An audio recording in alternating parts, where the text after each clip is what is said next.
I wonder what it would look like if we could give all of our people 10% of the year off. Giving people some time to rest and recover and restore themselves, I think is very, very important. I think any sized company can do it unless you're just one person there. And I don't know of a single funeral home that has only one person. Welcome to FD Talks, the forward-thinking podcast created to help funeral professionals run their business and serve families. Join us as we discover important funeral and death care topics. Gain incredible, dependable, and valuable information to help your business succeed in a rapidly changing environment. Hello and welcome to FD Talks. I'm Rob Davidson, and today we're going to talk about something that's really special, and that is sabbaticals. It's no secret that funeral professionals are overworked, overstressed, and at times overwhelmed by the demands of caring for families. But what if your funeral home could provide a way for your funeral professionals to rest and regain their strength? We invited Kris Seale, President and CEO of Funeral Directors Life, to come and share his recent sabbatical experience with us, how he's able to offer more than 500 employees a 30-day sabbatical, and how you can do the same for your funeral home. Kris, thanks for being here with us again for another episode of FD Talks. We're excited to have you on. It's great to be back. It's been a while, so Yeah. I'm pretty excited about this. It's been 30 days. Let's talk about that. Yeah, let's talk about it. So you've been off. Let's talk Yeah. about the past 30 days. What have you been up to? It's crazy. I mean, anytime you take off for 30 days, as I did for sabbatical, our company sponsored sabbatical, and you have plans that you make, and you really think you're going to achieve those, but it never really turns out that way. It's like we say around here. You never get the sabbatical you really plan. You get the one you need. And however, this time I planned to have a little more alone time because of everything that's happened since 2020. Obviously, we had the COVID experience, and then we had massive growth in our companies. All of our companies just grew crazy over the past few years. And so, I have to admit, man, I came up toward the end of the year, probably mid-November actually, and I was tired.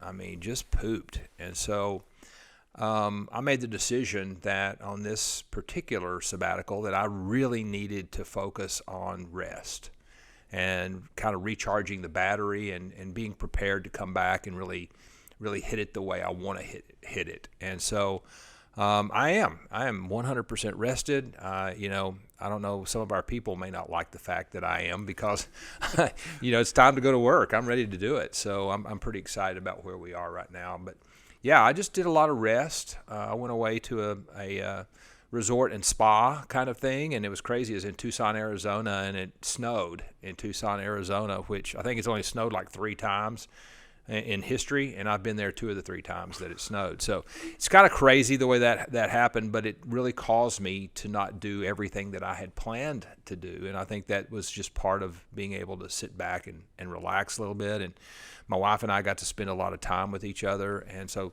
that was the focus. I did a few other things, but that was the focus of this particular sabbatical. So I'm trying to get my head around this, as probably a lot of people are. We're talking about a sabbatical, but in the corporate world. How does that work? How did you get the idea for that? Oh, man, it was crazy. I'm going to go back in history a little bit to 2008. And that's when, we had the financial crisis. Oh, yeah. And the financial crisis occurred. And, man, it was scary. And a lot of the companies that are in our profession, insurance companies and financial services companies, had issues. In other words, they had a lot of investments that they had to write off, and it was just a problem for them. However, for us, it turned out not to be a problem. We had to write off 2 investments, but as far as affecting us financially, it didn't. And in fact, we made money in that year when virtually every insurance company did not. Why was that? Because of all the write-offs that had to occur because of bad investments. And so we never got off into any of those investments, because the investments that were bad, because we were restricted by our investment plan. And it's an investment plan that we started 20 years before 2008. And so we had followed strictly this plan, and even though there was a lot of temptation to invest in these other instruments that companies had problems with. We didn't because our plan didn't allow that.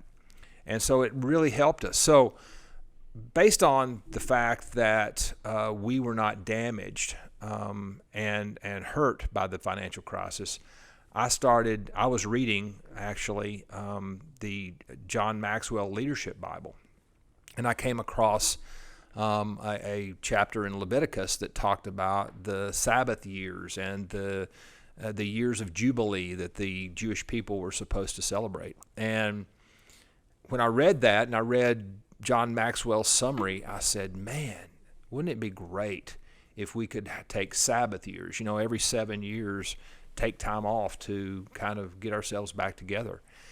And as I was thinking about that, I was thinking, you know what? I really need to do something that would show God, tell God, thank you for what he had done for us. Because the way I view it, Rob, is it wasn't anything that I did personally or anyone here at the company did personally to cause us to have a great financial or investment plan that caused no financial issues.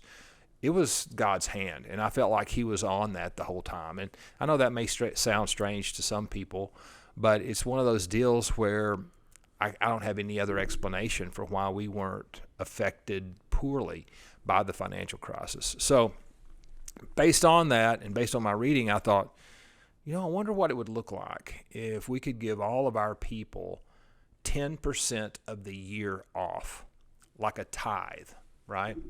And so that just kept occurring in my mind, and I kept trying to talk myself out of it because I didn't think it was possible. I thought it would be impossible to do. But I have a group of friends that I get together with, at the time I would get together with on Saturday mornings, and I thought, you know what, I'll throw it out to them because it's crazy, and these guys are kind of crazy, and we'll see what they have to say. So I threw it out to them, and they said, oh, Kris, you got to do this. This would be incredible. And still, I was not convinced I should do it. So I decided to take it to our executive management team because we meet every Monday morning. So the next Monday morning, I came in and I said, I got this wild idea. I need to tell you guys about it. I need your feedback. So I told them about it, and I said, hey, this is the deal. I think we should give every person here a sabbatical plus an additional week of vacation and give them 10% of the year off. And I thought everyone would be against me on this. Talk me out of it. Yeah, and I was hoping they would, really. And they didn't. They said to a person, they said, we have to do this, which that blew me away. But then I thought, well, there's one more thing. I'm kind of like, throwing out the fleece to find out what I really should do. So I went to the board of directors, and I knew they'd say no because they were composed of, ladies and gentlemen who are a little older and not really focused on bringing things of the Lord into the business. And so I thought, oh, you know what, this is going to be a great thing for me to throw out to them. They'll say no. So I went to the board and I explained to them the idea and the concept. And to a person, they said, you have to do it. Wow. So that was confirmation to me right there that this was something we had to do. So back in 2010, we had our first sabbaticals. And in my first sabbatical, me personally, I took a 11-day trip to India with my pastor and one of his associates. And we went and we did some encouragement to some Indian Christian pastors who had been under persecution by some radical Hindus. And that just really impacted my life. It was an incredible experience. It's too much to explain on this episode, but I tell you, it was life-changing for me. And I saw so much of that happen in 2010 as people took sabbaticals. And just so you know, Robin, you know this already, but we don't force people to take sabbaticals. It's an opportunity because we understand everybody's not in that place where they feel they can be gone or they have kids and they have situations in their lives that they can't do it. So we don't want to force that on anyone, but we want to give people the opportunity if they choose. And so I took that, and again, it's so funny because our chief financial officer, she said, Kris, you have to go first or no one will believe that we're doing this. So I did, and I did spend my time in India there, and that was crazy. Then in 2017, I actually worked with a service here in town called Love and Care Ministries, which I worked in their kitchen, which they offer breakfast and lunch to people who are homeless or who are what they label as working poor. And man, I was going to spend a week there, and I loved it so much I spent another week. So again, these are just things to open your eyes. So I focused kind of out of the country or whatever on my first one, and then I focused here locally. And then this particular sabbatical, because of the fact that I'd been through COVID and all the decisions that had to be made then, it was so crazy. And then just the growth that we had, and I was so tired that I said, you know what, I need to focus on rest and see if I can get myself back to an energy level that I need to be at. And it worked. So I guess the question I would have then is, we understand from a leadership perspective how this was, perceived, but staff level, I mean, what was their response? What kind of feedback did you get from telling everybody in the company that they get an option to have 30 days off? Well, everyone was elated with it, initially, and because I go back to 2010 when we first did it, and everyone was just excited and was very interested in the opportunity. Now, you have to understand there are strings attached with a 30-day sabbatical. Okay. So let's talk about the strings. I think the number one and probably the most difficult is getting 7 to 9 hours of sleep per night. The next is having an hour of prayer or meditation or quiet time for an hour a day. Reading a book, which a lot of people struggle with, reading books, but I felt like that was something that God laid on my heart. Doing some type of devotional or reading of the Bible during that time. And then also, if you've got a relationship that needs to be repaired, that you would commit to doing that. And then on top of all of this, we said you need to blog or let us know what's going on, journaling for at least 4 times while you're away to let us know how things are going. And, our people were up to that task. Interestingly, though, and I think this is where it comes in, and this is what I really found out. Number one, we as leadership had to have faith that this would work out. Because a lot of my supervisors and vice presidents had trepidation about it, because how are we going to let people off and still get all the work done, right? So we had to have faith that we could get it done. And here's what's interesting. When someone goes on sabbatical, all the people who work in that department or work around that person step in to ensure that all the work gets done, so that the person, when they get back, doesn't have a ton of stuff to do, or they're way behind or whatever. So they would step up. And interestingly, we would plan these around seasons. I mean, for example, our accounting department has a season in January, February, and March, because we have to do end-of-year reporting. There's a lot of filings with departments of insurance, and they just simply can't be gone. So they have to structure their sabbaticals after that. So again, my point is, you got to look at seasonality. You have to look at the amount of work that has to be done. You have to look at who can step in and help while someone's away. But all in all, it works out. But one of the main things we learned from the first one, Rob, is we have to have no new projects. Our company can't afford to start a new project and have a lot of people focused on that new project with people gone. And so we've made a commitment just to have no new projects. We didn't in 2010, but because of the lesson we learned, we established that procedure in 2017 and now in 2024.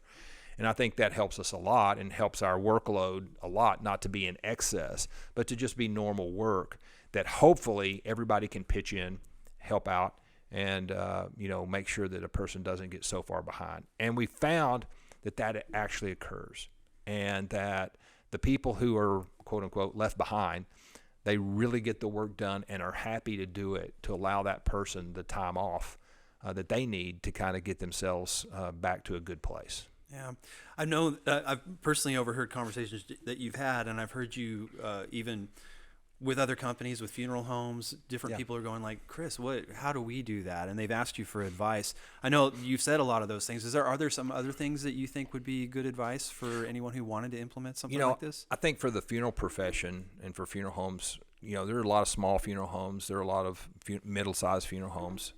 and it is more difficult. However, we know there's seasonality to the funeral business as well. That's number one, and just like we have seasonality here at the office, so do they.